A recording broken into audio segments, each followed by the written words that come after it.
आप इसकी सावधानी रखें। अगर चेक डिसऑनर की सूचना बैंक ने आपको दे दिया तो इसको 15 दिनों के अंदर, ये टाइम लिमिट है जिस पर आप विशेष ख्याल आपको रखना है कि 15 दिनों के अंदर आप इसकी लिखित सूचना उस व्यक्ति को देंगे जिसने आपको चेक दिया है। उसमें कारण लिखेंगे कि आपका दिया हुआ चेक मैंने बैंक में, अपनी बैंक में लगाया और हमारी बैंक ने सूचित किया कि आपका चेक अमान्य कर दिया गया है, इसलिए 15 दिनों के अंदर अगर हमारी धनराशि का भुगतान नहीं करते हैं तो हम विधिक कार्यवाही करेंगे। जो दंड का प्रोविज़न है 2 वर्ष का कारावास है और मोस्ट इम्पॉर्टेंट ये है कि जितने का चेक आपने दिया है उसकी दूनी धनराशि या जो भी उचित समझे ये न्यायालय देने का निर्देश दे। नौजवान और किसान साथियों, व्यापारी भाइयों, हालांकि मैं आज कंज्यूमर प्रोटेक्शन एक्ट के अंतर्गत तमाम समस्याओं पर अपनी बात रखना चाहता था, लेकिन कई लोगों द्वारा मुझे टेलीफोन से हमारी मोबाइल पर ये अनुरोध किया गया कि चेक के संबंध में, जो भी चेक दिए जाते हैं अपने पास से दूसरे लोगों को, उसकी क्या प्रक्रिया है और कैसे होता है, क्या कार्यवाही होनी चाहिए, इसके बारे में जानना चाहा है। मैं शुरू करने से पहले समस्याओं पर कुछ मूलभूत बातें आपसे कहना चाहता हूँ। चेक के संबंध में जो कानून है उसका शीर्षक है निगोशिएबल इंस्ट्रूमेंट एक्ट। इसको हिंदी में कहते हैं परकाम्य लिखित अधिनियम 1886। यानी सैकड़ों साल पहले ये ब्रिटिश सरकार द्वारा कानून बनाया गया था। उस समय चेक की परंपरा बहुत कम थी, इसलिए आप कभी कभी सुनते होंगे कि लिखित में हुंडी शब्द का प्रयोग लेन देन में किया जाता था और हुंडी के साथ कई अन्य ऐसे लिखित उपकरण, इंस्ट्रूमेंट एक दूसरे को वायदे के रूप में दिए जाते थे कि मैं इतनी अवधि में आपकी ये धनराशि वापस कर दूंगा। इतना पुराना कानून जब हुंडी प्रचलन में नहीं रही, दूसरे अन्य इंस्ट्रूमेंट प्रचलन में नहीं रहा, इसलिए भारत सरकार ने 1882 के कानून को संशोधित किया, नाम वही रखा और 1 मार्च 1982 को 6 फरवरी 2003 को ये नया कानून संशोधन करके फरवरी 2003 में लागू किया गया। मैं मुख्य जो इसके बिंदु हैं उससे कहने के पहले आपको एक चेतावनी देता हूं कि अगर आप, ऐसा बहुधा सुना गया है, लोग कहते हैं कि अगर चेक हमने दे दिया और इसके बाद बैंकों में हम लिखित रूप से दे देंगे कि हमारा चेक खो गया, या और कोई बहाना बना के आप ये लिखित रूप से कहीं भी देते हैं, तो अगर एक बार आपने चेक दे दिया तो माना जाएगा कि आपने चेक दे दिया, कोई दूसरा बहाना नहीं चलेगा।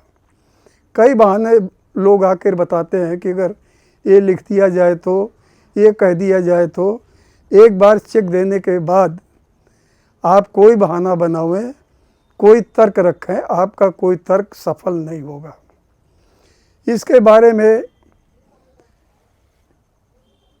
जो 2003 का संशोधन हुआ उसमें केवल धारा 92, 93 और 94, धारा 138 और धारा 142 और 143 कुल मिला के 2, 3, 4, 5, 6 केवल 6 धाराएं ही चेक के मामले में लागू होती है।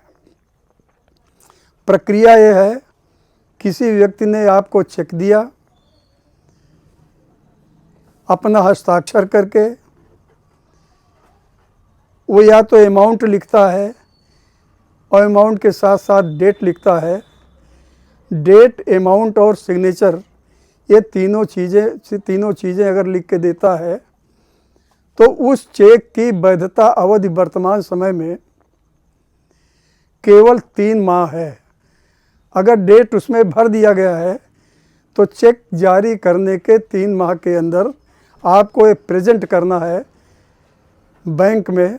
अगर आप प्रेजेंट नहीं करते 3 माह में और रखे रह जाते हैं तो उस चेक की मान्यता समाप्त हो जाती है। अब आप देखते हैं कि अपने व्यापार में या आप कहीं से ऋण लेते हैं, जैसे मोटर व्हीकल का फाइनेंस हुआ, चाहे बैंकों का फाइनेंस हुआ, चाहे और वित्तीय कंपनियों का फाइनेंस हुआ, तो उसमें चेक अनिवार्य रूप से साइंड चेक, जिसमें कोई अमाउंट, कोई डेट नहीं लिखी रहती है, बिना डेट के, बिना अमाउंट के, केवल आपका सिग्नेचर कराकर वो अपने पास रख लेते हैं कि अगर आप डिफ़ॉल्ट करेंगे किस्तें देने में या और चीज़ों में तो चेक प्रेजेंट कर देंगे अपनी बैंक में और उसका यूज़ करेंगे। तो ये प्रक्रिया है साथियों। चेक अगर आपने एक बार दे दिया तो ये माना जाएगा कि आपने दे दिया, कोई बहाना आपका नहीं बनेगा। अब हम अपने टॉपिक पे आते हैं कि क्या प्रक्रिया होनी चाहिए। देखिए, चेक आपके पास है, इसमें है कि चेक आपने अपने खाते में जमा किया बैंक में, आपका बैंक में अकाउंट है, जिसने चेक दिया है उसके चेक को आप अपने अकाउंट में जमा करेंगे आहरण के लिए, यानी अपने खाते में वो धनराशि लेने के लिए।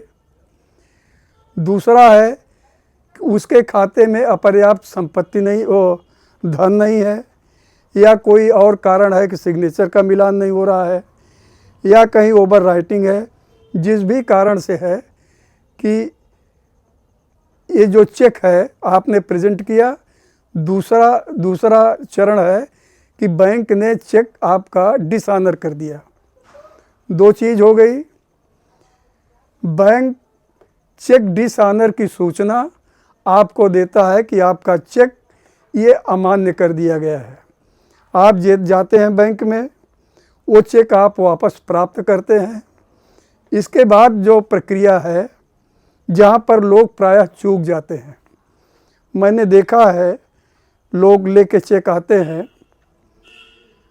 उनका चेक बैंक ने डिसऑनर कर दिया, इसके बावजूद वो रखे हुए हैं, महीनों रखे रहते हैं, 2 महीना रखे रहते हैं, 3 महीना, चाहे किसी जानकारी के अभाव में या वैसे भी किन्हीं कारणों से, या उसने वायदा किया हो कि नहीं भाई आप दोबारा न लगाइए, हम आपका ये चेक दे देंगे, तो ये अवधि काफ़ी दिनों, 1 महीना 2 महीना बीत जाती है। इसलिए आप इसकी सावधानी रखें। अगर चेक डिसऑनर की सूचना बैंक ने आपको दे दिया तो इसको 15 दिनों के अंदर,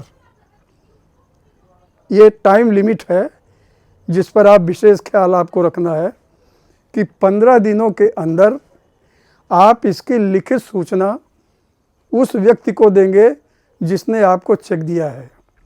उसमें कारण लिखेंगे कि आपका दिया हुआ चेक मैंने अपनी बैंक में लगाया और हमारी बैंक ने सूचित किया कि आपका चेक अमान्य कर दिया गया है, इसलिए 15 दिनों के अंदर अगर हमारी धनराशि का भुगतान नहीं करते हैं तो हम विधिक कार्यवाही करेंगे।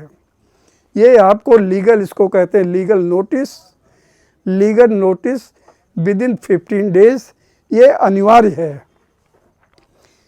इन तिथियों में जो लिमिटेशंस डेट्स की दी गई हैं, अगर इसमें आप चूक करते हैं तो ये जिसने दिया है आपको चेक, उसका डिफेंस होगा ये कि इन्होंने 15 दिनों के अंदर हमको सूचित नहीं किया, इसलिए आपके मामलों में बहुत दिक्कतें आएंगी। इसलिए ये आप ख्याल रखिए कि 15 दिनों के अंदर ही आपको उसको लिखित नोटिस देना है, कानूनी नोटिस, इसके संबंध में कि आपका चेक अमान्य कर दिया गया है। और आप अगर इसको नहीं देते हैं 10 दिन या 15 दिन के अंदर, जो भी आप तय करें, उसके अंदर आप हमको धनराशि नहीं अदा करते हैं तो हम आपके ऊपर मुकदमा दायर करेंगे। मान लीजिए उसने नहीं दिया 15 दिनों के अंदर, तो दूसरा प्रक्रिया है कि सूचना प्राप्त न होने के कारण, अगर सूचना नहीं दी जाती है, अगर उसने सूचना नहीं दिया तो फिर 1 माह का टाइम आपके पास होता है, यानी 30 दिन। 30 दिन के अंदर आप अदालत में दावा दायर करेंगे, न्यायालय में, क्रिमिनल कोर्ट में दावा दायर करेंगे कि हम पूरी बात लिखते हुए कि हमने चेक हमने प्राप्त किया, चेक डिसऑनर हो गया, उनको लिखित सूचना दी गई और उन्होंने चेक की धनराशि नहीं दिया, इसलिए ये मुकदमा अब आपको दायर करना पड़ेगा। मुकदमा दायर करना होगा। अब ये प्रश्न पैदा होता है, तो ये जो इतनी कार्रवाइयाँ हैं, ये क्रिमिनल प्रोसीडिंग हो जाती है, यानी आपराधिक कार्यवाही कृत्य आपके द्वारा किया जाना कहा जाएगा। तो इसके लिए क्रिमिनल कोर्ट में, यानी दीवानी में जो क्रिमिनल कोर्ट होती है, वहाँ पर आपको अब धारा लागू होता है 138 परकाम लिखित अधिनियम के अंतर्गत आपको मुकदमा दायर करना पड़ेगा।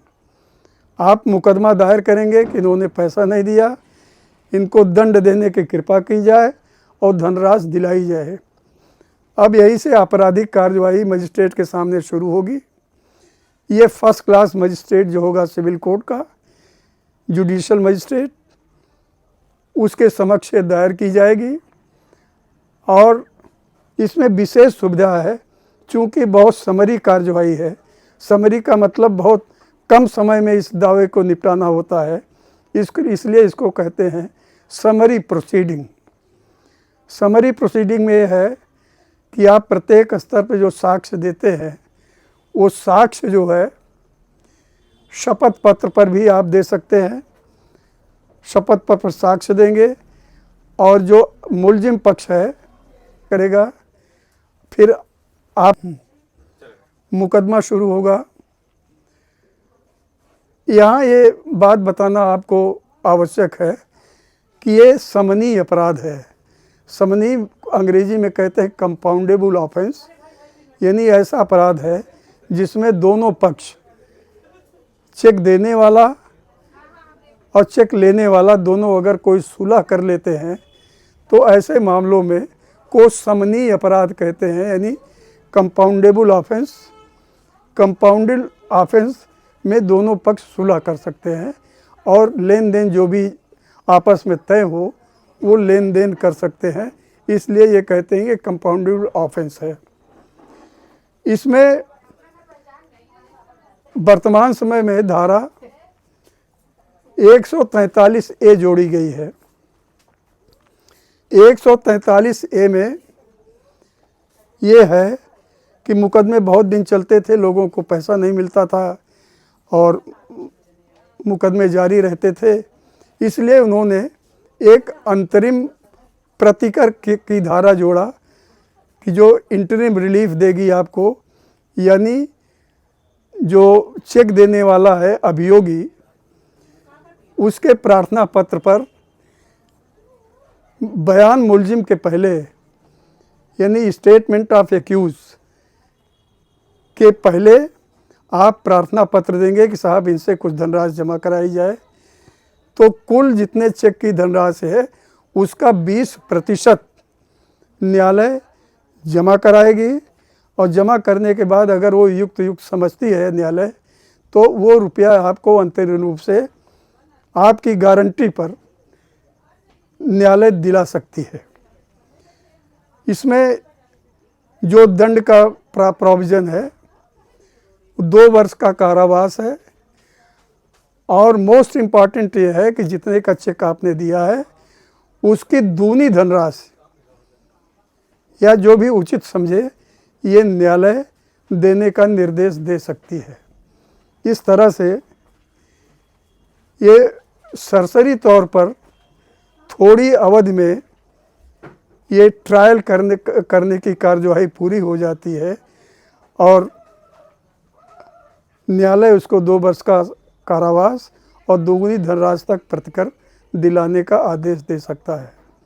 केवल इतनी ही कार्यवाही है, इसलिए मैं आपसे पुनः अनुरोध कर रहा हूँ कि प्रत्येक स्तर पर जो वादी पक्ष है, जो चेक लेने वाला है, इन विधियों का ध्यान रखे, और चेक देने वाला भी ये सोचे कि किसी भी दशा में कोई बहाना अगर आपने चेक दे दिया है तो दूसरा कोई बहाना आपका नहीं चलेगा। इसलिए ये सावधानी आपको रखना है। इन शब्दों के साथ आज केवल इतना ही आज समाप्त कर रहा हूँ। जय हिंद।